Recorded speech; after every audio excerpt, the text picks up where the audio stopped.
Profesor Siddhartha Ribeiro, desde el amanecer del mundo, el paleolítico, hasta las culturas del Mediterráneo, la vida estaba orientada por los sueños. ¿Por qué? Porque era nuestro espacio de creación, nuestro espacio de construcción de ideas nuevas. Es muy difícil generar ideas nuevas cuando uno está bajo la presión de selección cotidiana de predadores, de no tener que comer, de tener que buscar. Entonces, fue en el espacio de sueño y de sueño despierto, que es el devaneo, que nuestros ancestros inventaron la cultura humana y nos sacaron de las cavernas y llegamos hasta acá. Y ahí jugaba un papel fundamental el miedo, ¿verdad? ¿Perdón? Y ahí jugaba un papel fundamental el miedo. Total. El miedo de que uno no encuentre comida o que se transforme en comida de otro animal, el miedo de no encontrar pareja, estos miedos fundamentales a los cuales llamo los imperativos darwinianos, son los miedos que han impulsionado a esto que en mi libro El oráculo de la noche llamo un oráculo probabilístico. ¿De qué es hecho este oráculo probabilístico? De memorias. Entonces, la idea es que en el principio de la evolución de los mamíferos, hace 220 millones de años, empezó a generarse un mecanismo neurobiológico que, con base a las memorias del pasado, de alguna manera simula futuros posibles, contrafactuales. Y esta simulación, aunque sea probabilística, suele muchas veces corresponder a lo que va a pasar. O por otra, no llega a pasar porque el soñador, la soñadora, hizo cosas que impiden que pase este escenario que se configuró.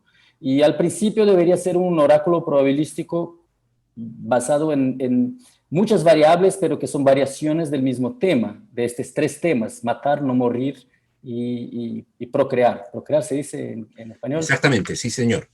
Bueno, entonces, este oráculo se desarrolló, evolucionó a lo largo de 220 millones de años, hasta que en nuestro lineaje, en nuestros ancestros hominídeos, desde los australopithecus hasta todos los humanos del género Homo, empezamos a hablar, empezamos a tener lenguaje simbólico y hablado, y generar una cultura oral, y el hábito de narrar. ¿Y narrar qué? Narrar las cosas que pasaron, las cosas del pasado, las cosas importantes, aunque fuera en sueño, porque la diferencia, la distinción entre sueño y vigilia es mucho más sutil cuando uno no tiene una teoría de qué es el sueño. Entonces, si uno no sabe qué es el sueño, no tiene ninguna teoría, entonces la teoría más antigua posiblemente fue que los sueños eran un portal de comunicación con seres, entidades, dioses, diosas, ancestros,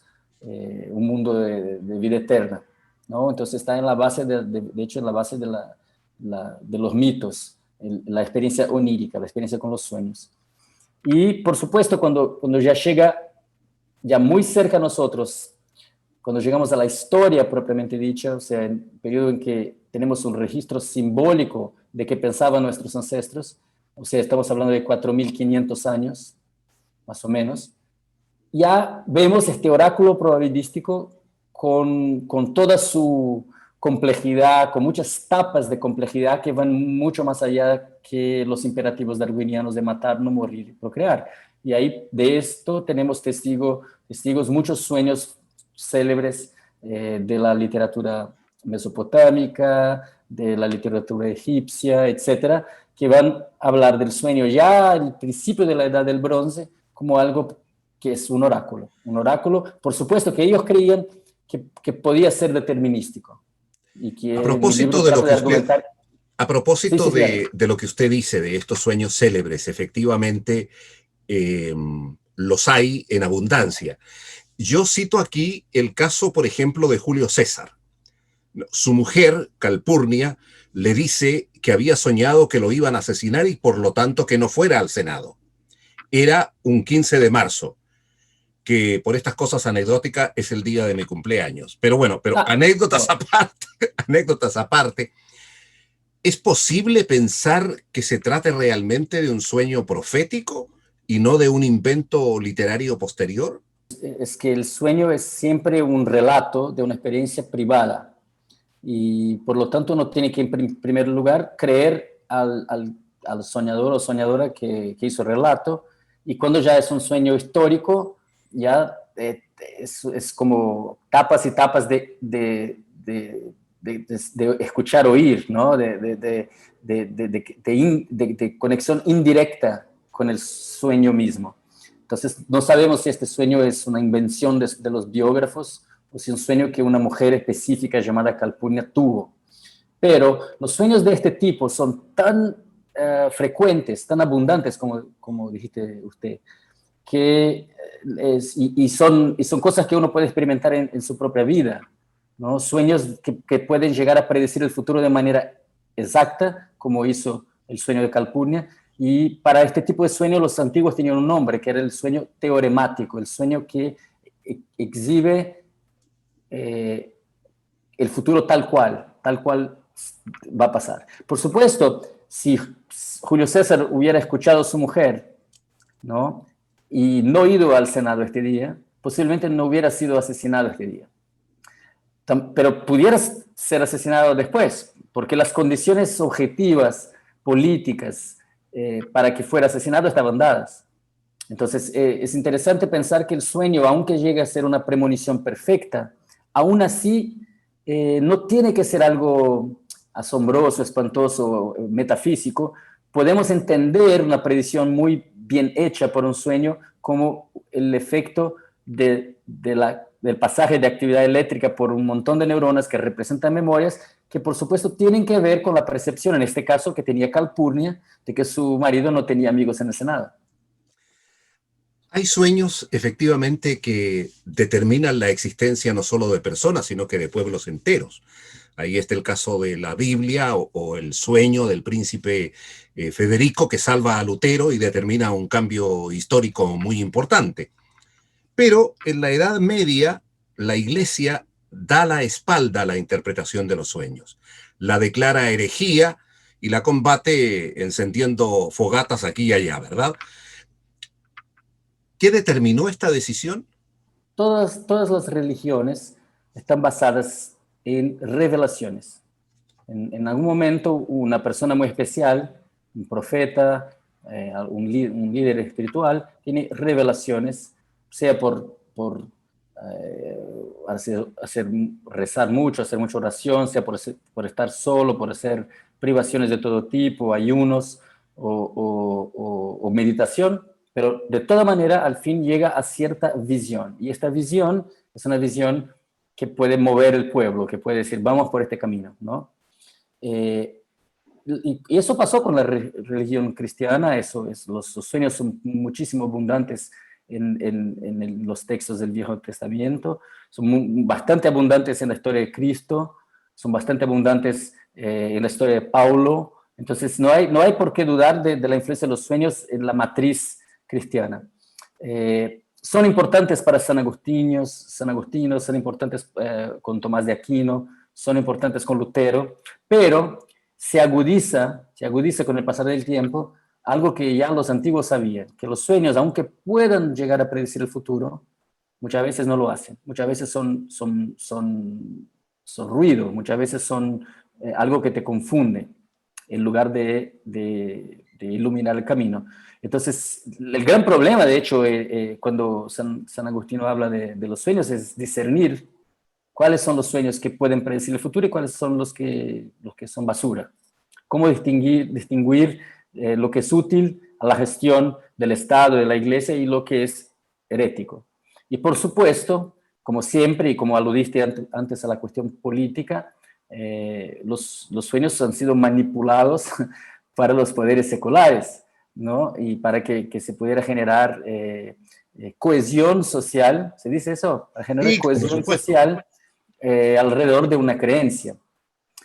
Ahora, lo que es muy notable es que a partir de más o menos de las navegaciones, más o menos en los últimos 500 años, el uso de los sueños como instancia de justificación de las acciones, que es algo que la Iglesia lo hizo muy bien, en el mundo islámico se hace bastante, es muy fuerte, todavía es bastante fuerte, y en varias otras religiones. Ya en lo que se empieza a generar en los últimos 500 años, que es este casamiento entre, por un lado, ciencia y por otro lado, capitalismo, es un casamiento que ya deja a los sueños un lugar no muy importante, no central, ¿no?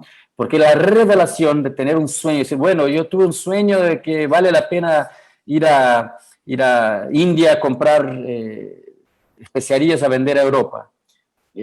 Esto ya no era algo justificable que iba a convencer a los banqueros de Ámsterdam de que valía la pena poner dinero en esto. O sea, era necesario un plan de negocios, era necesario un conocimiento de navegación, de astronomía, ¿no? de las mareas, de las corrientes, para justificar una inversión de dinero. Entonces, el racionalismo que viene tanto de la ciencia cuanto del desarrollo del capital, van poniendo el sueño en un lugar que ya no convence a nadie. Un CEO de una compañía grande no puede llegar a reunir el board de directores y decir, bueno, tuve un sueño, por eso vamos a hacer una adquisición agresiva, tal y tal. Eso hoy no funciona. Pero el sueño siguió generando ideas y alimentando el capitalismo, la ciencia, el arte, con creación, ¿no? En mi libro doy muchos ejemplos de cómo sea Salvador Dalí, sea Mendeleev con su tabla periódica, sea Elias Howe, el inventor de la máquina de coser, todos estos personajes tuvieron un sueño, o por lo menos han relatado tener un sueño, Profesor, en que tuvieron ideas muy fértiles. Pero qué bueno que usted lo dice, porque aquí se produce, a mi juicio, una increíble paradoja, ¿no? El racionalismo manda de paseo a los sueños, pero una de las expresiones más sublimes del racionalismo, como la de Sigmund Freud, lo trae de vuelta al sueño con bombos y platillos, ¿no? Exactamente, exactamente. Entonces, cuando viene la psicoanálisis y también la psicología analítica de Jung, con Freud y Jung, que ya tenemos una psicología de profundidad, de verdad, ya queda muy evidente que los sueños son un modo muy antiguo, ancestro, de funcionar, de generar, de comunicar el inconsciente al consciente y de traer al consciente un montón de contenidos que pueden llegar a ser revolucionarios, transformadores, libertarios. Pueden llegar, no necesariamente son. Y creo que ya llegamos ahora, en este momento, ¿no?, del siglo XXI y de la pandemia, a un momento de una gran crisis de este abandono del sueño. ¿Por qué? Porque el abandono del sueño de los últimos 500 años de la cultura europea, que se diseminó por el mundo, porque fue la cultura colonialista, es un abandono que piensa que está muy seguro porque puede predecir el futuro. La ciencia es una excelente manera de predecir el futuro, ¿no? Podemos poner un hombre en la luna porque podemos predecir cómo se está moviendo el planeta, la nave y la luna. Pero ya no tenemos una manera de predecir el futuro como el sueño, que es más impreciso, pero que puede reunir mucha información en una única imagen, una gestalt, una cosa que a veces, como Calpurnia, que pudo reunir toda la información de toda la mala onda, la mala leche que había con su marido, y genera una visión, genera algo que en una imagen sintetiza a todo. Entonces, de cierta manera, estamos viviendo una gran crisis del capitalismo, de no saber cómo funcionar para todos y todas, ¿no? No tenemos vacunas para todos y todas, por ejemplo, ¿no? Pero pudiéramos tener, si tuviéramos más visión del futuro que nos aguarda si seguimos como estamos haciendo, ¿no? Y yo como biólogo estoy muy preocupado que con esta vacunación que va muy despacio y que es muy heterogénea, lo que estamos haciendo, ya empezó, es seleccionar mutantes cada vez más transmisibles y posiblemente más virulentos, pero más transmisibles, que es lo peor en este momento. Y entonces estamos de una situación de relativo confort, de que pudiéramos hace 20 años preparar vacunas para SARS-CoV-1 que hoy día nos servirían para SARS-CoV-2 y vacunar a toda la población de la Tierra muy rápido y terminar con este virus como terminamos con el virus de la poliomielite. Sí. Y hoy día estamos en una situación de verdad que de pérdida de control de la pandemia. Y eso me parece pasar porque está viendo un divorcio entre esta pareja ya de 500 años entre ciencia y capital. El capital ya no quiere escuchar la ciencia, no quiere saber de cambio climático, no quiere saber que hay que vacunar, porque eso no permite que los que tienen más dinero sigan, digamos, háganse más ricos. Entonces, en este momento el capital está apagando el farol al futuro que es la ciencia, y no tiene el farol hacia el futuro, que es el sueño. Entonces está como acelerando y no tiene faroles, y no tiene cómo predecir el futuro, y es muy peligroso, un momento bastante peligroso. Sinapsis, fenómenos químicos y eléctricos, procesos neurológicos, psíquicos, involucramiento de diversos sectores cerebrales y otros muchos aspectos forman parte del avance científico en el estudio de los sueños. Profesor Ribeiro, ¿significa esto que está cayendo al suelo el velo del misterio y de lo inaccesible? Yo creo que al revés, José. Yo creo que cuanto más preguntas respondemos, más preguntas tenemos. Y es algo que, ese es un argumento que viene ya desde los pitagóricos, que es que no hay dos tipos de cosas, las que sabemos y las que no sabemos. Hay tres tipos: las que sabemos, las que sabemos que no sabemos, que son nuestras preguntas, y las que no sabemos que no sabemos. Entonces, cuanto más sabemos que sabemos, más sabemos que no sabemos. Sobre la historia de los sueños, como sobre los pormenores científicos de la actividad onírica, sobre el cerebro, yo les recomiendo a quienes nos escuchan, a quienes nos ven, a quienes nos leen, que lean el libro El Oráculo de la Noche, porque ahora vamos a pasar a la actualidad de los sueños. ¿Es grande la importancia de los sueños en la creatividad? Yo se lo pregunto porque durante mucho tiempo se decía que la creatividad era muchas veces consecuencia de la inspiración, y la inspiración el resultado de la visita de las musas. El problema de la creatividad es el problema humano por excelencia, porque en cualquier actividad humana, si uno no tiene creatividad, sufre. Porque todo lo que hacemos siempre estamos siempre bajo esta famosa ley de la física, que se llama ley de Murphy, que todo lo que puede ir mal, va mal. Todo mal. Entonces la creatividad es una manera de salir de estos cul-de-sacs, de estas calles sin salida, en que nos mete la realidad y encontrar la salida, ¿no? Y es algo en que nosotros mamíferos en general somos muy buenos, y en particular los primates y en particular los humanos. Ahora, la creatividad tiene que ver con la reconsolidación, la creatividad tiene que ver con la reestructuración de memorias, ¿no? Cuando usted tiene una idea nueva, esta idea nueva no vino de afuera, ¿no? Las musas no viven afuera, sino que adentro, ¿no? Entonces, lo que pasa es que memorias que ya estaban ahí son mezcladas. De alguna manera, actividad eléctrica de un cierto tipo de memoria se junta a otro tipo de memoria, o sea, otras neuronas, otros circuitos neuronales. Y esto es muy fácil de hacer cuando ciertos neurotransmisores no están disponibles en el cerebro. Específicamente hablo de la noradrenalina en particular, hay otras, pero la noradrenalina o norepinefrina es un neurotransmisor que cuando está disponible hace con que gane la memoria más fuerte. Cuando no está disponible, entonces es al revés, ganan memorias más débiles, y ganan memorias que son débiles y que se mezclan a otras memorias débiles, y pueden generar entonces construcciones totalmente nuevas que nosotros reconocemos como buenas ideas que hay que implementar en el mundo. Ahora, ¿cuándo es que pasa esto? Eso pasa cuando estamos quietos, sin hacer movimientos, sin ningún tipo de estimulación sensorial, en devaneo, y aún más fuertemente cuando estamos en sueño REM, que es el sueño de movimiento rápido de los ojos, en el cual pasamos casi que toda la segunda mitad de la noche. Entonces, en este ambiente neuroquímico, con poca noradrenalina, las memorias se mezclan, las memorias se quimerizan, las memorias hay mucho más promiscuidad de memorias y esto genera cualquier tipo de idea, incluso ideas muy malas, que tienen que ser testeadas en la realidad. Entonces, cuando salimos de un sueño con una inspiración, esta inspiración tiene que sufrir el testeo de explicarle a otra persona, de contarle el sueño, de decir qué es que uno quiere construir con esta idea. Y por supuesto eso va a generar un test efectivo, un prototipo, digamos, así como Elias Howe cuando inventó la máquina de coser, fue a su oficina y fue a trabajar en construir un aparato que pudiera coser rápido. Y logró.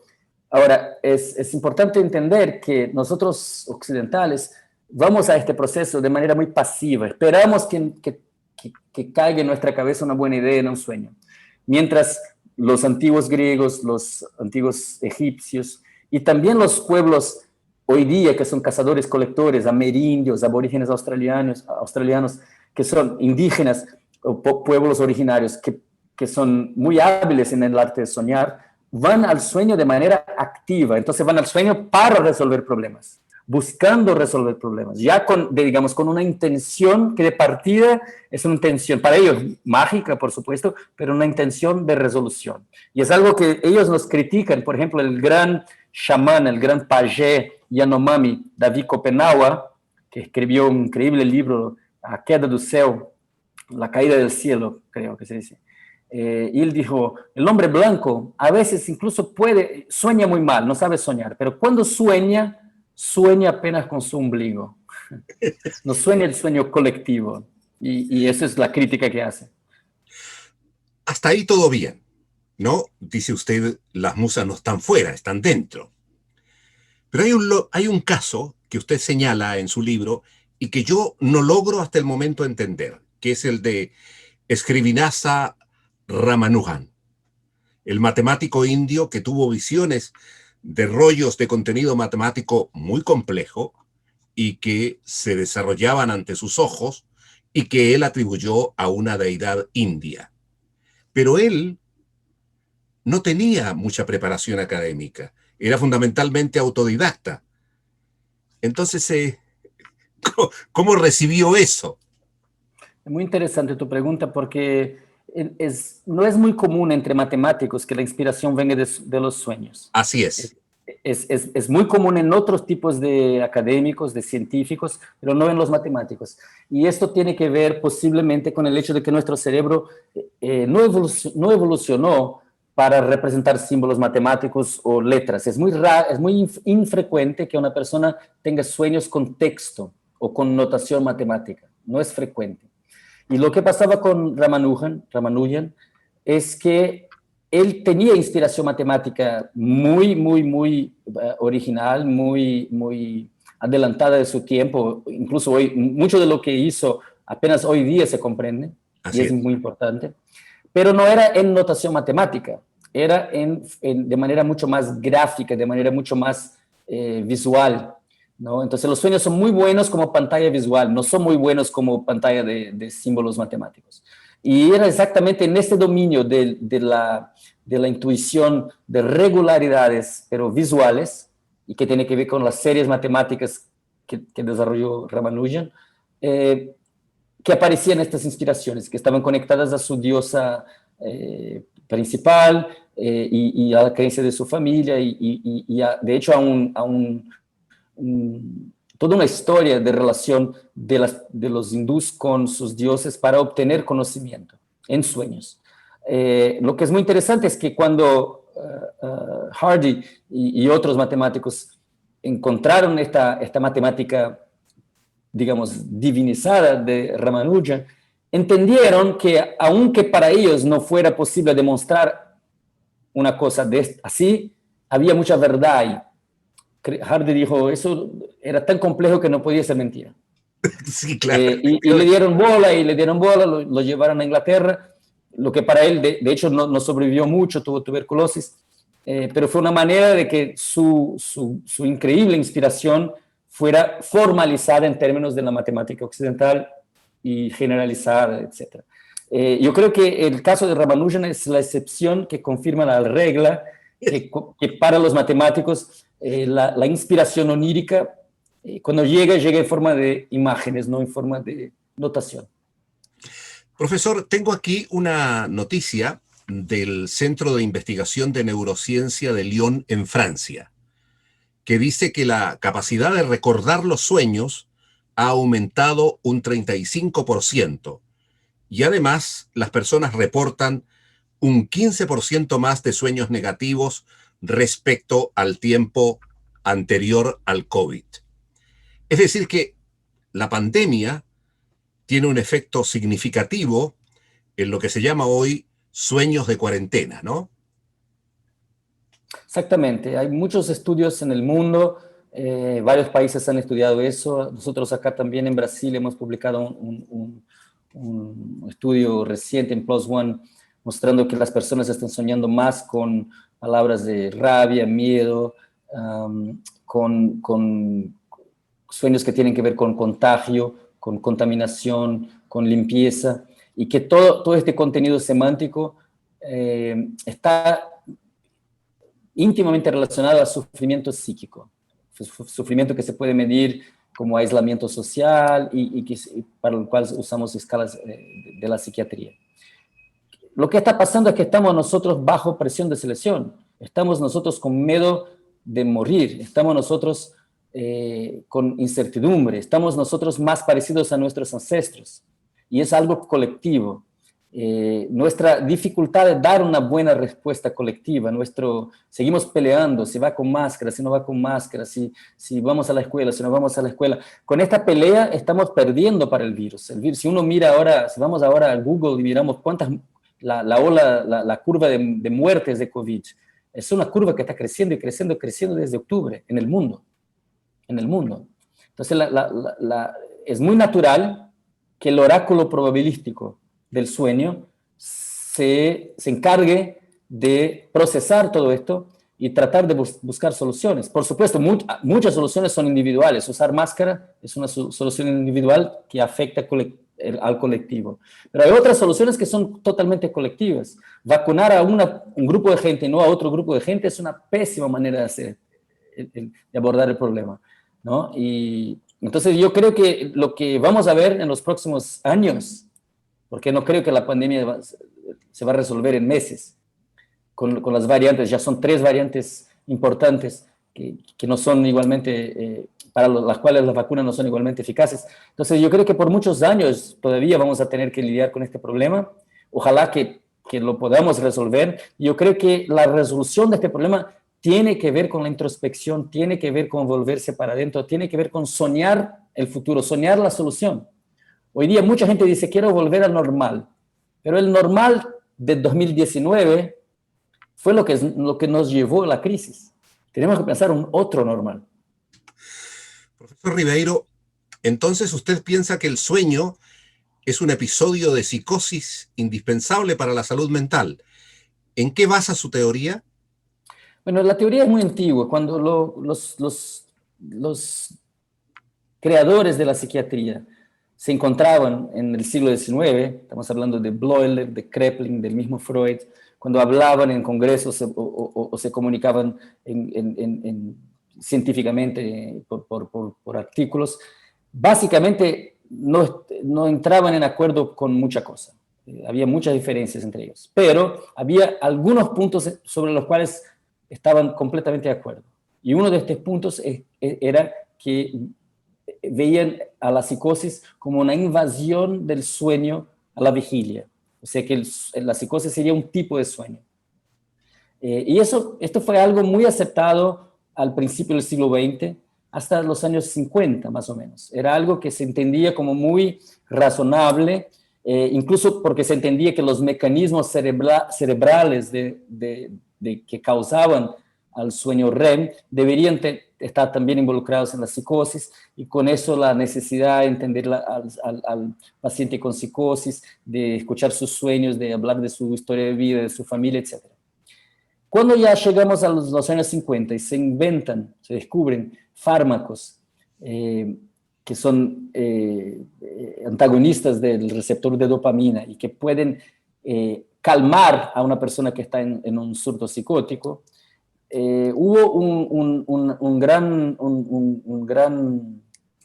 digamos así, la teoría de que el sueño y la psicosis están relacionadas sufrió un gran golpe, ¿no? Y entonces mucha gente dijo, bueno, ya no es necesario escuchar los sueños de nadie, no tenemos que buscar mecanismos comunes, basta darle esta píldora y el tipo deja de hacer confusión.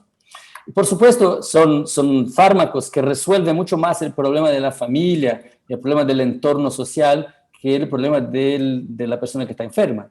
La persona sigue sufriendo mucho dentro, pero ya no tiene cómo hacer expresión motora de su agitación mental. Y sí, por supuesto, reduce la psicosis, pero reduce la psicosis con muchos daños a la conducta. Bueno, ¿no? Varias décadas, han pasado varias décadas y hemos aprendido mucho. Y hoy día lo que queda más claro es que cuando hay mucha dopamina, y ese es estudio que se hizo también en ratones, o sea que no son efectos placebo, hay una fusión, una mezcla de los patrones de actividad neural, de la vigilia y del sueño REM. Entonces, la misma idea de que el sueño está relacionado con la psicosis hoy día está muy fuertemente apoyada justamente por la vía de la dopamina.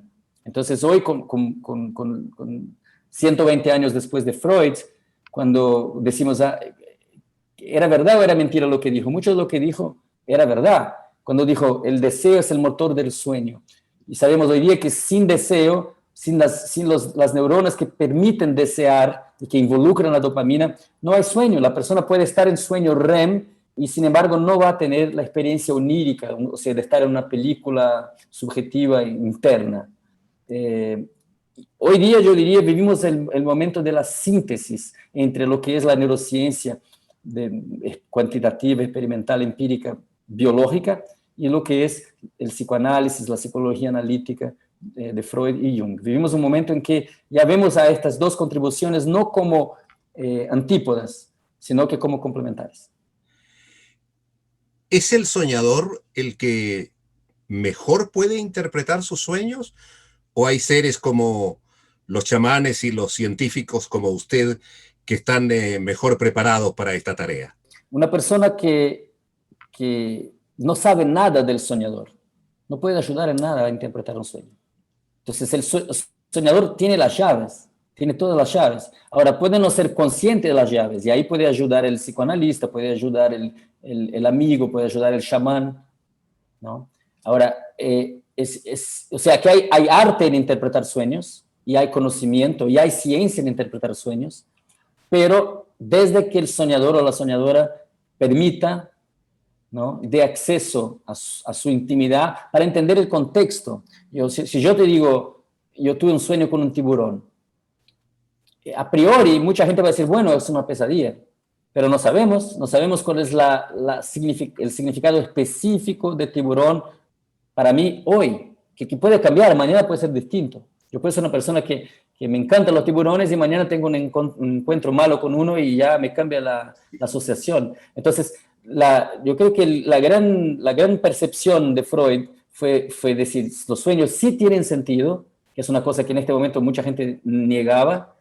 Decir, no, los sueños tienen sentido, pero es un sentido específico del soñador. Entonces, por eso hay que hablarle, hay que escucharle, hay que saber qué piensa esta persona para darle sentido al sueño. Profesor, y con esto voy a concluir. Hay mucha gente, sobre todo me da la impresión en Occidente, que le gustaría mucho poder recordar sus sueños y no lo consigue. ¿Qué le aconseja usted a esa gente? Muy bien, aconsejo 3 cosas.